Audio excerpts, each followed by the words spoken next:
After this week's meeting, the Fed increased the Fed rate to its highest level since 2006. Let's talk about that and more in this week's segment of Market Watch.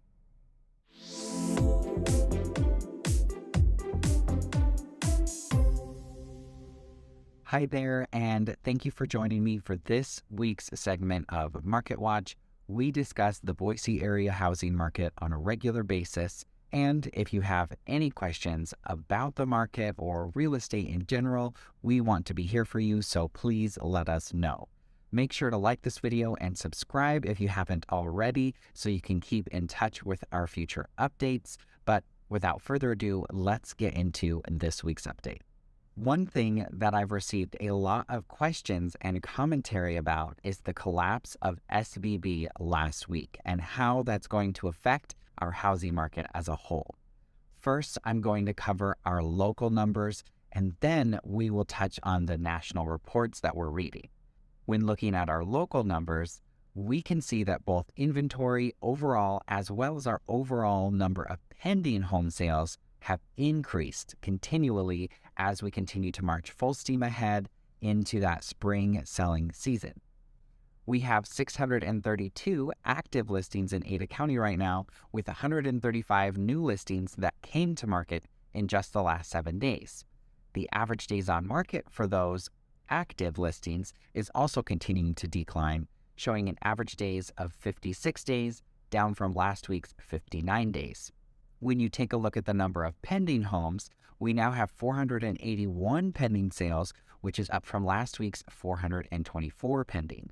And the average days on market for pending sales also shows a continued decline, now sitting at 38 days on average before a home goes under contract in Ada County.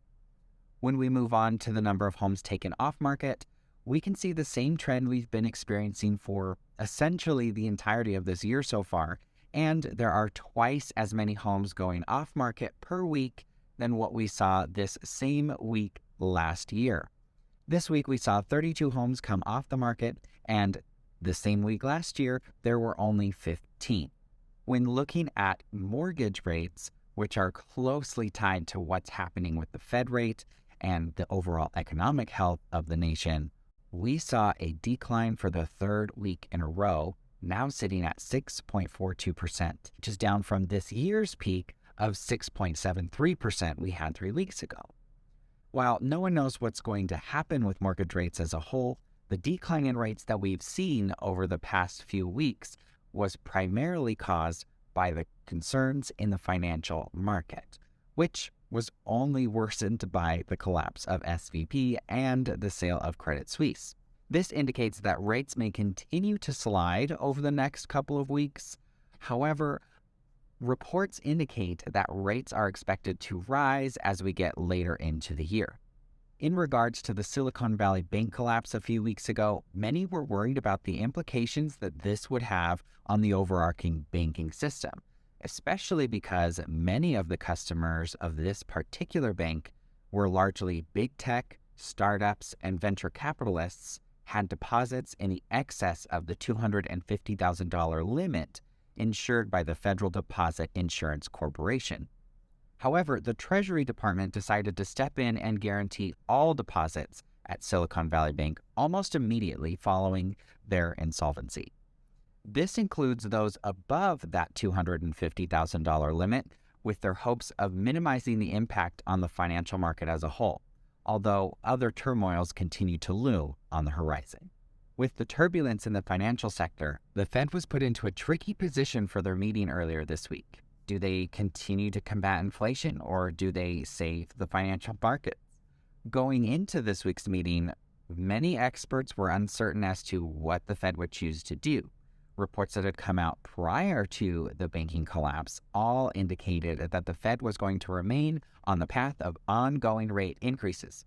And that ended up being exactly what we saw after the meeting concluded this Wednesday. The Federal Open Market Committee decided to raise the Fed rate by another 0.25%. This brings the Fed rate up to 5% for the first time since 2006. In their press release, we also make note that they have explicitly stated that the U.S. banking system is sound and resilient, and recent developments are likely to result in tighter credit conditions for households and businesses. However, one key difference that appears, or rather does not appear, in this policy statement when you compare it to the last several policy statements is that we are no longer seeing the language that they're calling for ongoing increases in the future, indicating that we may start to see the Fed ease off on future rate hikes. And it's a clear shift in their overall stance.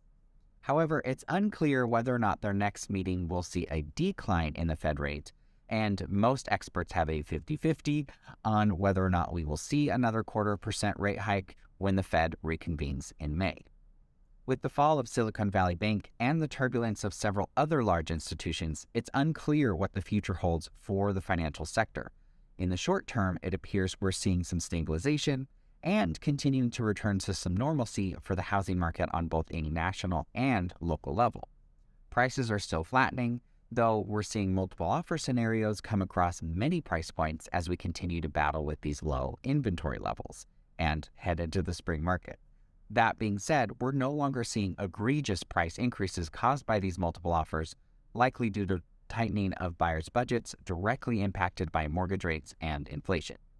For now, our local market appears to be stable and does not show too many signs of turbulence in the future. So that's what I have for you this week. I hope you found it informative.